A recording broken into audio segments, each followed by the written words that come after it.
Hey everybody, welcome back. In this video, we're going to be talking about dictionary-based text analysis. So you may be interested in taking some of my classes, some of these videos, because you're interested in the latest and the greatest automated text analysis technique. Maybe you're interested in word embeddings, maybe you're interested in topic modeling, maybe you're interested in text networks. But I'm going to try to make a case in this video that a lot of people can be well served by something called dictionary-based analysis.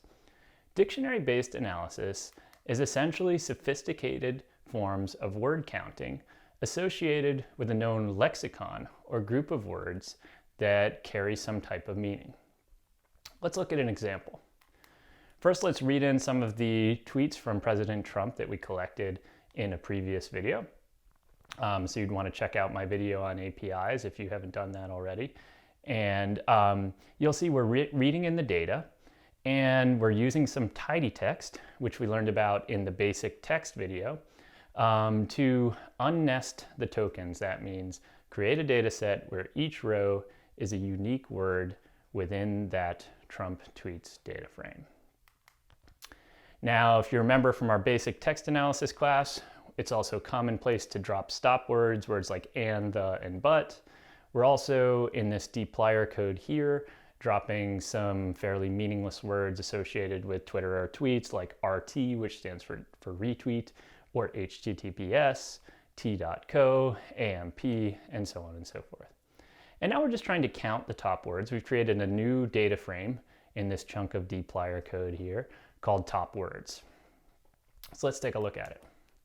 Here we're using ggplot. We're slicing that data frame, which has been sorted so that the top or most frequent words are at the top of the data frame. That slice function is slicing off the first 20. Then we're using some ggplot, ordering it according to frequency, and creating a bar graph, and using various aesthetics to come up with something like this. So if we look at these, words, we can start to see things that are recognizable as President Trump's voice on Twitter, right? We can see words like president, news, people, fake, country, and so on and so forth. So that's one way to count words. And once we look at the top words, we can start to get a sense of what's going on in a corpus. But in most dictionary-based analyses, we want to use both common words and unusual words to try to guide our intuition about how we might want to group words into categories. At first in this video, I'm going to show you how to create your own dictionaries, and that's why we're going over some of these tools for just kind of browsing your data. But shortly, we're going to get into other people's dictionaries, which are often developed through empirical observation of people or other more rigorous coding techniques. So one way to get at the kind of unusual words in a corpus, remember a corpus is just a group of documents, a data set, it's a kind of object that we talk about in the field of natural language processing that contains both text and then often some kind of matrix representation of a text.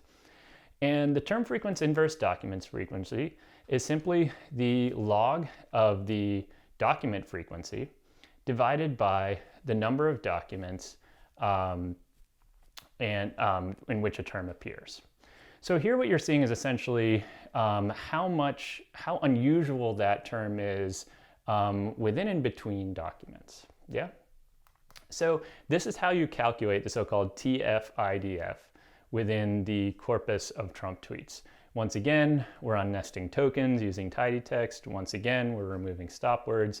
And this time, we're using the bind_tf_idf function to sort the top words by their term frequency inverse document frequency. So remember, this is going to try to single out the words that are rare and kind of concentrated and add meaning by virtue of being kind of in a small group of documents. So here we see that with our tf-idf of the Trump tweets, we get a pretty understandable or interpretable result. The term with the top tf-idf in our corpus of Trump tweets is stand for your anthem. Now, if you remember, this happened early in Trump's presidency.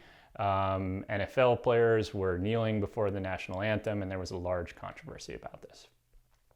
So even though Trump may use words like president, fake news, and things like that all the time, Stand for Your Anthem is showing that there's this kind of concentration of unusual words that are kind of defining, in this case, an event. And we're going to use that kind of signal in future lectures, especially when we get into topic modeling and text networks, to try to kind of downrank really popular words and uprank some rare words that we really think kind of add meaning to an interpretation of a text.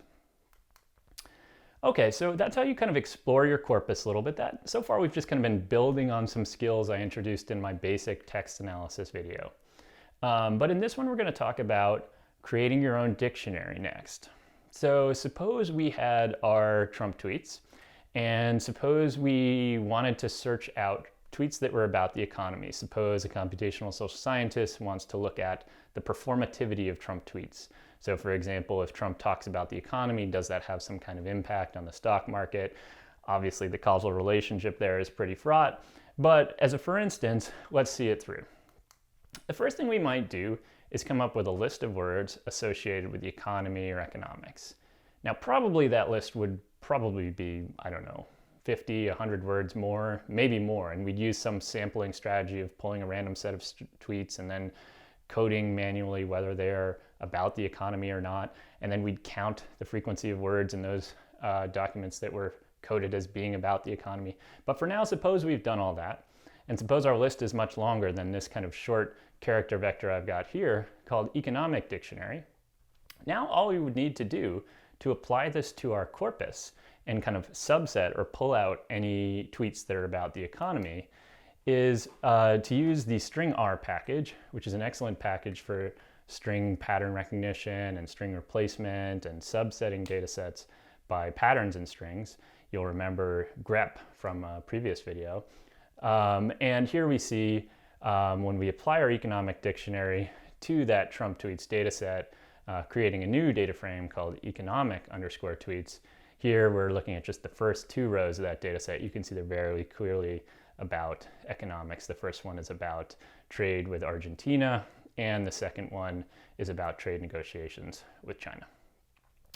So obviously the real work here is you, as the expert social scientist, coming up with a meaningful dictionary or lexicon that captures the types of things that you want to see in the text. Most of the other techniques we're going to learn about in this class, topic models, word embeddings, text networks, they all kind of let the computer do the deciding for you, let the algorithm do the deciding for you, and sometimes we call that an unsupervised algorithm.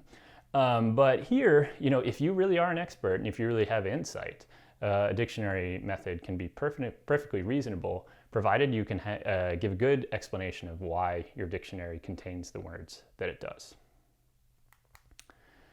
Another really kind of popular kind of dictionary-based analysis is what's known as sentiment analysis. And here, essentially what we do is various research teams create a list of words associated with different sentiments. Then we count the rate at which those words appear in a document. And then we can kind of globally say, okay, well, a document here is 11% negative and 89% positive. So as you might imagine, there's a lot of different ways to do this. You can choose a lot of different words to be either negative or positive. And of course, you can also code all different types of sentiment. Instead of just positive and negative, for example, you could include fear or anger or joy and try to differentiate those even more clearly. But let's take a look at a relatively simple sentiment dictionary from the computer scientist Bing Liu. So here in tidytext, we're calling the get_sentiments function. There's a sentiment dictionary called Bing, and here you can see here, these are the first 6 words that appear in that dictionary, and the word is in the first column, and the sentiment is in the second column. So you can see here we have a whole lot of negative words early on in this dictionary here. And so essentially once we have a list of negative words, we can do various kinds of dplyr style joins to, in this case, count the number of negative tweets by President Trump. And so we can kind of globally count the number of different categories, positive or negative, by individual tweet, or maybe more interestingly by time. Now, this is a kind of small footnote. If you've not yet worked with date objects before, it's worth listening up for just a little bit. So if you don't know already, kind of each date in most text data has a timestamp. Now, time can be represented in a lot of different ways. Sometimes we might just list the time of day and the minutes. Sometimes we might list the month, the time of day, seconds, a time zone, and sometimes we may spell the month completely, and other times we may abbreviate it. And so essentially, because of this complexity, and also because of time zones, which kind of wreak havoc on computing in general, computer scientists long ago created a standard called Unix time. Unix time is simply the number of seconds that have elapsed since January 1st, 1970. And so any date, regardless of its time zone, can be reformatted as Unix time. And so in R, there's a number of functions that do this. In base R, you can use the one here, is.date. There's also another popular package called lubridate. But essentially what these do is identify kind of patterns in the text. So you have to tell it here, where is the year, and is it separated by a dash or a slash or whatever. And you need to read through the documentation, of course, to learn how to represent different forms of year and months and date kind of data. But once you do that, you're essentially converting it to Unix time, and then it's highly portable, and you can pull out from that anything you want: month, year, date, seconds, and so on and so forth. So we want to do that so that we can plot our sentiment of Trump tweets over time. So in this chunk of dplyr, we're simply using an inner join, another kind of dplyr join, and filtering the join, which we're joining the Trumps with the sentiment, the Trump tweets with the sentiment dictionary. Then we're counting them, and then we're kind of dropping everything that's not negative, and then we're counting the number of negative tweets by day. Again, we can plot this with some ggplot. Here we're using a line graph. We have some aesthetics again, and we're simply plotting the number of negative tweets by day. And we see something that looks like this with a simple line graph, or if we want to smooth it, something like this. Okay, so here a key consideration with sentiment analysis, and really all forms of sentiment analysis, and you might be wondering this already, is, well, who gets to decide what's positive and negative? Well, the answer is lots of people do it in very different ways. And what you really need to get your head around is how the person who created the dictionary was thinking about sentiment, and whether that maps on to what you want to do. So for example, in the case of Bing Liu, a lot of these codes in his sentiment dictionary were created through review data, things like Amazon data, IMDb data, or Yelp data. Yeah. So as you can imagine, that might be okay if you want to, say, determine the sentiment of a restaurant review, but does that really capture something like sarcasm in a president's tweet? Those are the kind of things that are really tricky to measure and might be beyond the pale of a sentiment analysis. But at the very least, hopefully it's given you the intuition that when you choose a sentiment dictionary, you want to choose one that's been created in a process that is justifiably similar to the one that you want to measure. An alternative, which has become popular over the last few decades, is linguistic inquiry word count. This is a tool that was developed by a social psychologist named James Pennebaker. And Pennebaker had an interesting intuition. He's a social psychologist, and while many of his colleagues throughout the 90s were developing increasingly rigorous kinds of survey measurements of psychometrics, Pennebaker thought, well, why can't we look at text and pull out some of those psychometrics from text? Psychometrics are kind of measures of various psychological, emotional, cognitive states. And so what he did with a team over many, many years is rigorously code the entire English dictionary, and then supplement that with a lot of observation of human behavior, especially people writing, and then develop weights for virtually every word in the English language and in different types of English language. So for example, in newspapers and on blogs and even now on social media, to come up with this, a very long list of codes that really are they're kind of all over the place. I mean, it captures things like negative or positive sentiment, it disaggregates them by fear and anger and this type of thing. It also includes codes for kind of mental processes, so cognition, rationality, insight, causality, And this has become a popular tool in large part because it was so carefully constructed through empirical observation and rigorous intercoder reliability in the development of the dictionaries. And so this is why it's been used in a lot of high-profile papers, such as the Kramer et al. Emotional contagion experiment, and I've linked to one of my own papers here that used it.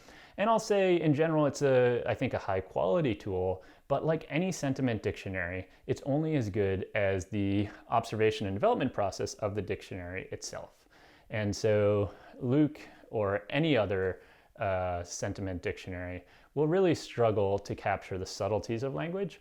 And you'll always, always, always deal with some false positives and some false negatives. In other words, sometimes Luke will tell you there's emotions where there aren't emotions there, and sometimes it will fail to detect emotions.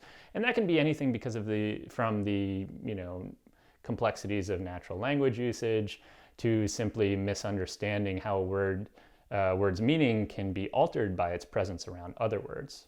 Now, when we get into topic modeling, text nets, and word embeddings, we're going to try to take better advantage of the co-presence of words to estimate things like topics. But that'll carry other kinds of problems too. So if you're trying to figure out whether sentiment analysis is for you or which sentiment analysis is for you, take a look at this interesting paper which compares a lot of different sentiment methods. So here is various sentiment algorithms or dictionaries applied to different types of events on Twitter. And as you can see, they're picking up different amounts of emotion in these events. So at a kind of general level, they're measuring very different things. We can also kind of rank them in terms of comparing them to a ground truth. We can say, well, Luke, did really well 80% of the time, and Vader, which is another popular sentiment library in Python, did very well a lot of the time, and there's dozens and dozens of others. But really the take-home message that I'd like you to get is that different sentiment dictionaries perform well in different types of contexts. So here in this same paper by Gonsalves et al., you can see there is a ground truth. That means a set of coding done by humans to kind of determine whether or not a text was including a positive or a negative emotion in this case. And across the x-axis, there's different types of corpuses. So there's, Reddit, YouTube, the BBC, and other kind of large, text-based data sets. And you can see that no single algorithm, the lines kind of going across this graph here, performs perfectly. And some of them perform better on certain types of data than others. So if you want to get into sentiment analysis, I recommend giving this paper a quick read and thinking again a lot about how someone else's dictionary might map onto your theoretical and methodological needs. So when should you use dictionary-based analysis? Well, there's going to be a lot of cases if you feel like you know what you're looking for in text really concretely, and you can come up with a list of words. Very often that's going to perform better than a lot of the unsupervised models that we're going to look at.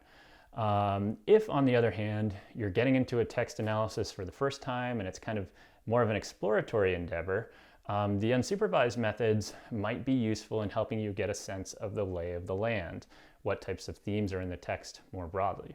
And you may then want to come back in with a dictionary analysis or some kind of hybrid measure, maybe a supervised model where you pass some codes to an algorithm and then the algorithm kind of learns the distribution of words across the themes that you want to pick up and then analyzes them on its own using that so-called training data. So the big picture is dictionary analysis is often kind of, poo-pooed for being simplistic, but really when you get right down to it, it can be a powerful tool.